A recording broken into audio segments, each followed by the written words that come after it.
Breaking, Jimmy Uso just demanded a fight and Nick Aldis made the most brutal match stipulation in SmackDown history. I am absolutely fired up right now because what just happened on Friday Night SmackDown is the most intense, violent, and personal confrontation I have seen in years. Jimmy Uso stormed into Nick Aldis' office with fury in his eyes and demanded a no disqualification match against the person who has made his life a living hell, and Nick Aldis, to everyone's shock, actually granted the match with stipulations so brutal and so dangerous that this could end multiple careers before the night is over. But what's making me absolutely enraged is that some people are saying Jimmy is being reckless and emotional instead of recognizing that this man has been pushed to his breaking point and has every right to demand the violence and chaos that's about to unfold. And here's what's making me absolutely furious: Jimmy Uso has been tormented, attacked, betrayed by his own family, and psychologically destroyed for months, and now when he finally stands up and demands the opportunity to fight back with no rules and no restrictions, there are people criticizing him for being too aggressive or losing control. These same people who celebrated when Roman Reigns dominated everyone through fear and violence suddenly have a problem when Jimmy wants to use the same tactics to get justice.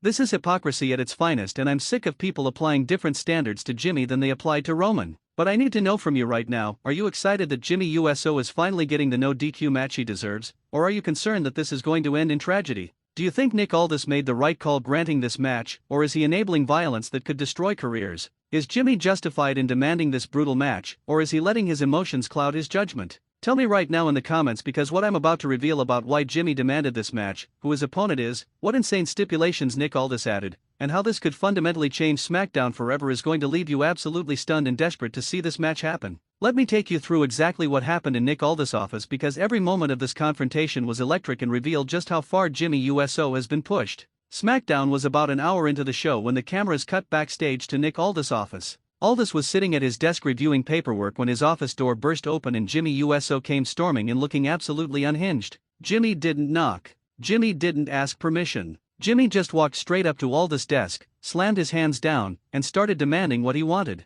Jimmy said, "Nick, I'm done playing games. I'm done following rules. I'm done trying to do things the right way. I want a match tonight and I want it to be no disqualification." Aldis looked up from his paperwork, clearly surprised by Jimmy's intensity but trying to maintain his composure as an authority figure. Quick question: have you ever been so angry that you demanded immediate action like Jimmy did? Tell me about it in the comments. Aldis responded calmly, "Jimmy, I understand you're frustrated. I understand you've been through a lot. But I can't just grant matches on demand because someone storms into my office angry." That was the wrong thing to say to Jimmy at that moment. Jimmy's face turned red with rage. Jimmy said, "You can't grant matches on demand. You granted Roman whatever he wanted for years. You let the Bloodline do whatever they wanted. You let them attack people, you let them manipulate the rules, you let them turn SmackDown into their personal playground. But now when I come asking for one match with no rules so I can finally get justice, you're going to tell me no." The anger and pain in Jimmy's voice was palpable. This wasn't just about getting a match, this was about years of frustration and injustice finally boiling over. What happened next was one of the most raw and emotional moments in recent WWE memory. Jimmy Uso, the tough, strong wrestler who's been through everything, had a genuine emotional moment in front of Nick Aldis. Jimmy's voice cracked as he continued, "Nick, do you know what it's like to be betrayed by your own twin brother? Do you know what it's like to watch the family you love tear itself apart? Do you know what it's like to be manipulated and used and discarded by the people who are supposed to have your back?" Aldis' expression softened. He could see this wasn't just anger, this was pain. Jimmy continued, "I've tried doing things the right way. I've tried following the rules. I've tried being professional. And where has that gotten me? Nowhere. I'm still dealing with the same people causing me the same problems. So I'm done with the right way. I want to fight with no rules. I want to be able to use chairs, tables, whatever I need to finish this once and for all." The vulnerability Jimmy was showing was powerful. This was a man at his breaking point, desperately asking for the chance to fight back. Have you ever reached a breaking point where you felt like the only option was to fight back?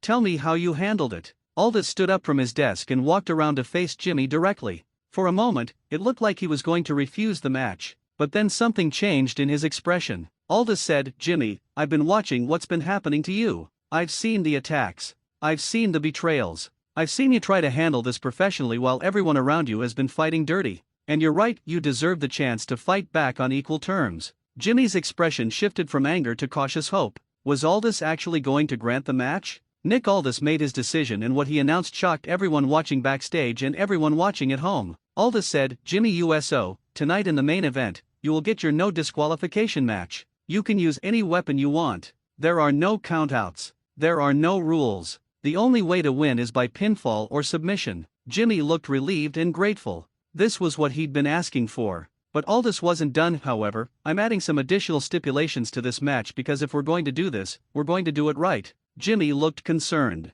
What additional stipulations could Aldis possibly add to a no DQ match? Aldis continued, first, this match will be contested inside a steel cage. I want to make sure that once this fight starts, nobody can run away and nobody can interfere from the outside. The crowd watching on monitors backstage gasped. A no DQ match inside a steel cage is brutal. It takes an already violent match and makes it even more dangerous. But Aldis still wasn't done. Second, the cage will be surrounded by weapons. Chairs, tables, kendo sticks, ladders, everything will be at ringside so both competitors have equal access to whatever they want to use. This was getting insane. Aldis was essentially creating a weapons playground around the steel cage. What's the most brutal match stipulation you've ever seen? Does this top it? Tell me in the comments. Aldis delivered the final stipulation, and third, this match has no time limit. You two will fight until there's a definitive winner. I don't care if it takes 5 minutes or 50 minutes. This ends tonight, one way or another. Jimmy stood there processing what Aldis had just announced.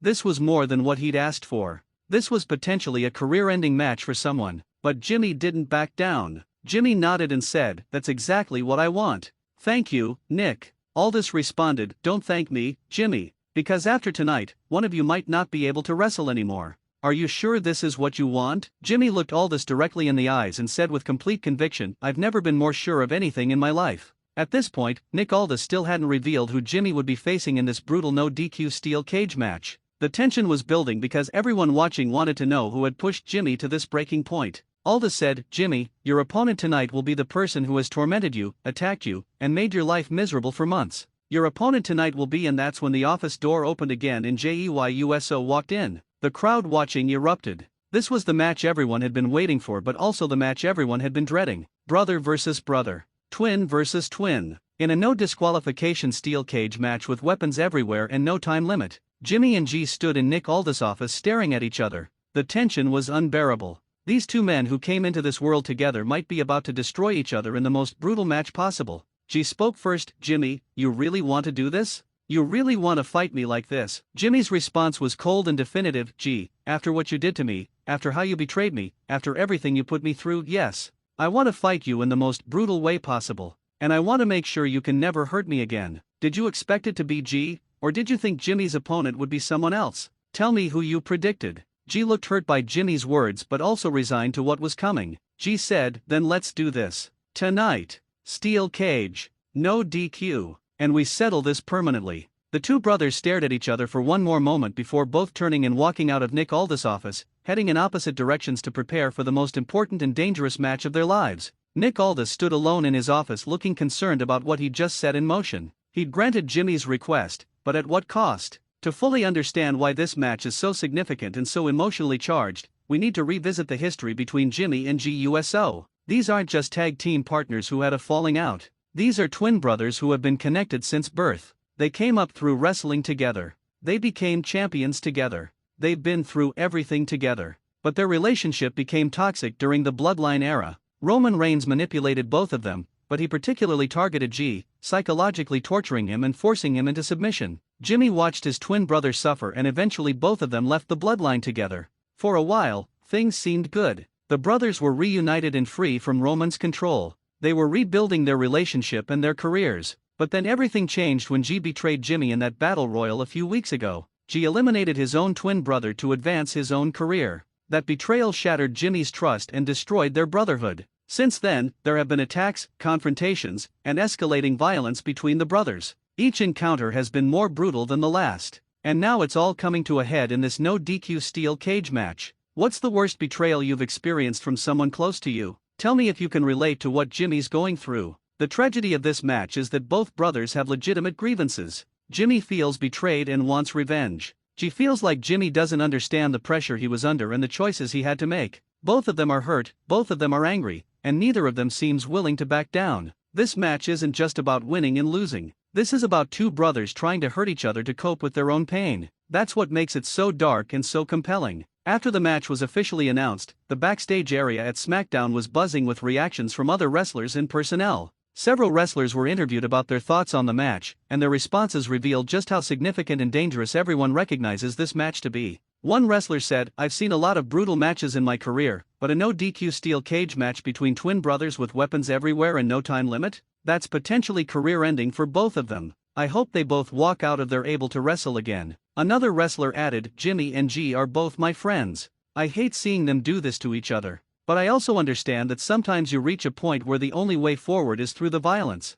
They need to get this out of their systems." A veteran wrestler offered perspective, "The USO brothers are two of the best tag team wrestlers of all time. But tonight, they're going to try to destroy each other. That's the tragedy of this business sometimes, the relationships that mean the most are the ones that hurt the most when they fall apart." Even wrestlers who weren't particularly close to Jimmy or Jey expressed concern about what might happen in this match. The consensus backstage was that this could be one of the most brutal and emotionally devastating matches in SmackDown history. Do you think other wrestlers should have tried to talk Jimmy out of demanding this match? Or was this necessary? Tell me. As promised by Nick Aldis, WWE production spent the afternoon setting up the steel cage with weapons surrounding it on all sides. Cameras showed the ring crew bringing in dozens of weapons and strategically placing them around the cage. Multiple steel chairs of different sizes, several tables, both regular and reinforced, kendo sticks, trash cans and lids, steel steps, ladders of various heights, Singapore canes, chain links, toolboxes filled with various implements. The visual of all these weapons surrounding the steel cage was intimidating. This looked less like a wrestling ring and more like a war zone. The announcers on commentary discussed the setup and expressed genuine concern about what was about to happen.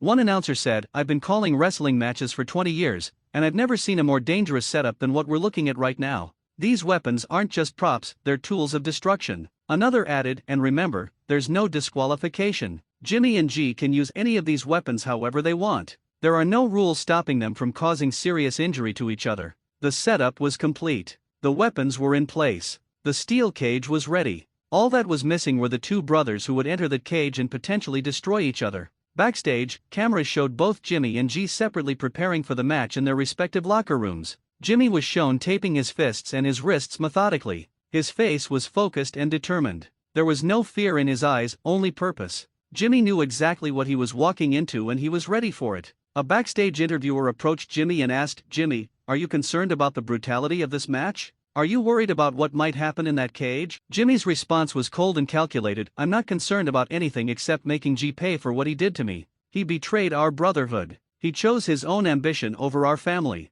Tonight, he's going to learn that actions have consequences." The interviewer pressed further, "But Jimmy, this is your twin brother. Is there any part of you that wishes things could be resolved differently?" Jimmy paused for a moment, and for just a second, you could see pain flash across his face. But then his expression hardened again. "That man stopped being my brother the moment he eliminated me from that battle royal and celebrated my downfall. Tonight, he's not my brother. He's just another opponent that I'm going to destroy." Have you ever had to treat someone you loved as an enemy? How did you emotionally handle that? Tell me. Meanwhile, in Jey's locker room, the atmosphere was different. Jey was pacing back and forth, clearly conflicted about what was about to happen. When the interviewer approached Jey with similar questions, Jey's response revealed his internal struggle. "Look, I know what I did hurt Jimmy. I know betraying him was wrong, but I also know that I can't change the past. All I can do now is step into that cage and prove that I'm not the villain Jimmy thinks I am." The interviewer asked, "Jey, are you suggesting you're going to try to talk Jimmy down in the cage?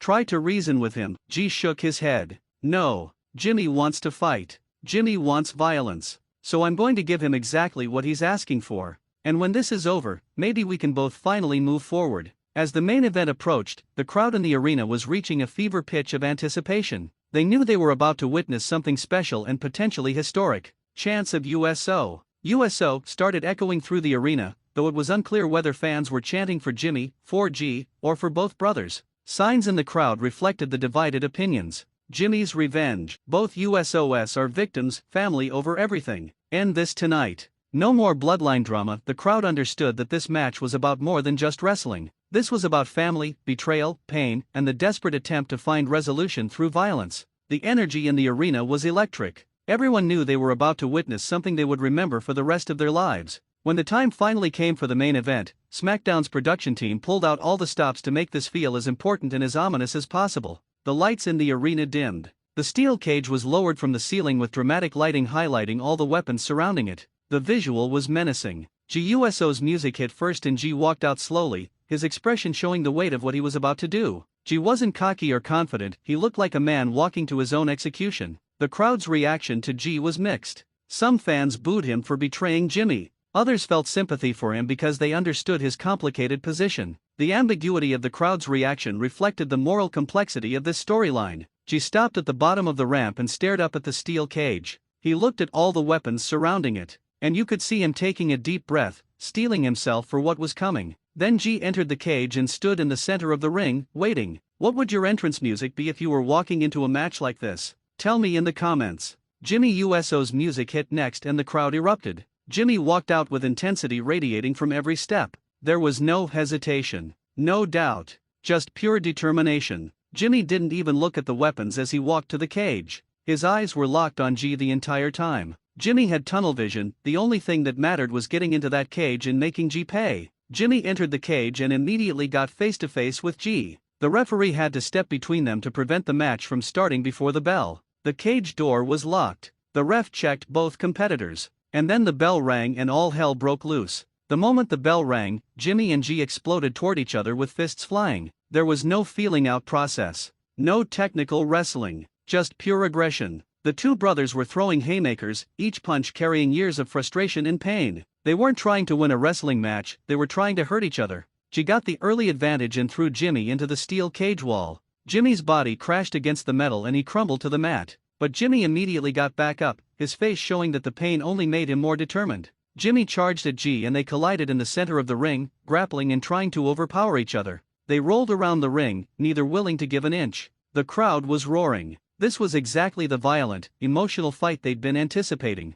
After several minutes of pure brawling, both brothers realized they needed to use the weapons surrounding the cage to gain a decisive advantage. Jey rolled out of the ring, still inside the cage, and grabbed a steel chair. Jimmy did the same on the opposite side. Both brothers turned around holding chairs and stared at each other across the ring. For a brief moment, they hesitated. This was the point of no return. Once they started using weapons on each other, there was no going back to being brothers. But then Jey charged and swung the chair. Jimmy blocked it with his own chair. The crack of metal on metal echoed through the arena. Have you ever been in a situation where you knew once you crossed a line, there was no going back? Tell me about it. The chair battle continued with both brothers swinging wildly, each trying to land a devastating shot. Finally, Jimmy ducked under one of Jey's swings and cracked Jey across the back with his chair. Jey screamed in pain and fell to his knees. Jimmy stood over his brother with the chair raised, ready to hit him again. But Jimmy paused, looking down at Jey, and you could see the internal conflict on his face. That pause was Jimmy's mistake.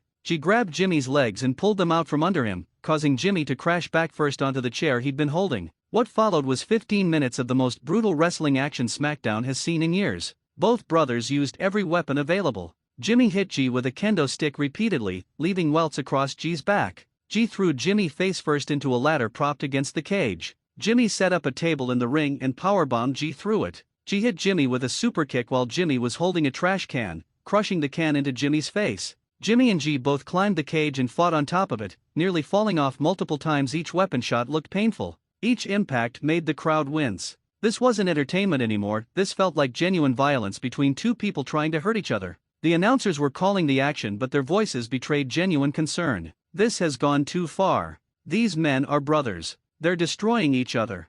I don't know if either of them will be able to walk out of this cage on their own. Blood began to flow from cuts on both brothers' foreheads. Their bodies were covered in bruises and welts. They were exhausted but neither would quit. About 20 minutes into the match, there was a moment that perfectly captured the tragedy of this entire storyline. Both brothers were down on the mat, barely able to move. They had beaten each other nearly senseless. Weapons were scattered all around them. Slowly, painfully, both Jimmy and Jey started crawling toward each other. They reached the center of the ring and were face to face, both on their knees, both bloodied and broken. And then they started talking to each other. The cameras and microphones picked up their words. Jimmy said through heavy breathing, "Why, Jey? Why did you have to betray me?" Jey responded, also struggling to breathe, "I had to prove I could stand on my own. I'm sorry." Jimmy shook his head, "Sorry isn't good enough." And then they started throwing punches at each other again, but slower now, weaker, running on pure willpower rather than physical strength. Were you emotionally affected watching the brothers have this moment? Tell me what you felt. The crowd was chanting, "This is awesome," but there was something sad about the chant. Yes, this was an incredible match, but it was also tragic to watch two brothers destroy each other like this. The match finally reached its conclusion after nearly 30 minutes of absolute warfare. Jimmy managed to hit his finisher, a superkick, on Jey, but instead of going for the pin immediately, Jimmy grabbed a steel chair and placed it in the center of the ring. Jimmy picked Jey up and set him up for another superkick, this time with Jey positioned to fall onto the chair. The crowd was on their feet. This could be the match-ending shot. This could be the moment Jimmy finally gets his revenge. Jimmy measured Jey for the superkick, but then Jimmy paused again, looking at his twin brother's bloodied face. And in that moment of hesitation, Jey grabbed the chair and smashed it into Jimmy's head. Jimmy went down hard. Jey fell on top of him for the cover. The ref counted 1, 2, 3. The bell rang. The match was over. Jey Uso had won, but it didn't feel like a victory. It felt like both brothers had lost. Medical personnel immediately entered the cage to check on both brothers. Both Jimmy and Jey needed help getting out of the ring and walking to the back. The crowd gave both brothers a standing ovation, recognizing that they just witnessed something special despite how brutal and tragic it was. Backstage, cameras showed both brothers being treated by medical staff in separate areas. Both had significant injuries that would keep them out of action for a while, but more importantly, both brothers looked emotionally devastated by what they'd just done to each other. Nick Aldis was shown watching a monitor backstage, looking regretful about having granted this match. He'd given Jimmy what he asked for, but at what cost? How do you think Jimmy and Jey's relationship moves forward from here? Can they ever reconcile? Tell me your prediction. This match has massive implications for SmackDown and for the Uso brothers' futures. First, it establishes that both brothers are willing to go to extreme lengths to settle their disputes. That makes both of them more dangerous and unpredictable moving forward. Second, it raises questions about whether their brotherhood can ever be repaired. Can you come back from trying to destroy each other in a steel cage? Third, it sets a precedent for Nick Aldis as SmackDown GM. He granted this match knowing how brutal it would be. Will he continue allowing such extreme stipulations? Fourth, it opens up storyline possibilities for both brothers moving forward. Where do they go from here? Do they continue feuding? Do they try to reconcile? Do they both move on to other opponents? Jimmy Uso demanding a no DQ match and Nick Aldis granting it with extreme stipulations created one of the most brutal and emotionally devastating matches in recent WWE history. It was exactly what Jimmy wanted, an opportunity to fight Jey with no rules and no restrictions. But the cost was enormous. Both brothers are physically and emotionally damaged. Their relationship may be permanently destroyed. This match proved that sometimes getting what you want isn't actually what you need. Jimmy got his revenge match, but does he feel any better now? Has the violence actually healed his pain or just created more trauma? These are the questions WWE will explore in the coming weeks as both brothers deal with the aftermath of what they did to each other. Critical questions for your comments: was Nick Aldis right to grant this match? Or should he have refused Jimmy's demand? Do you think the match went too far? Was it too brutal? Can Jimmy and Jey ever reconcile after this? Or is their brotherhood permanently destroyed? Who was in the right, Jimmy or Jey? Or are both of them victims of circumstance? What should Jimmy and Jey do next? Continue feuding or move on? Was this the best match between the brothers, or have they had better matches before? Should WWE do more extreme stipulation matches like this? Or are they too dangerous? How would you have handled Jimmy's demand if you were Nick Aldis? What was the most brutal moment of the match for you? Where do the Usos rank in tag team history after everything they've been through? Smash that like button if this match left you emotionally drained. Subscribe to Wrestling Newsletter for more coverage of SmackDown's most intense storylines. Turn on notifications so you never miss our analysis. This is Wrestling Newsletter, and I'll see you in the next video as we continue following the tragic saga of the Uso brothers.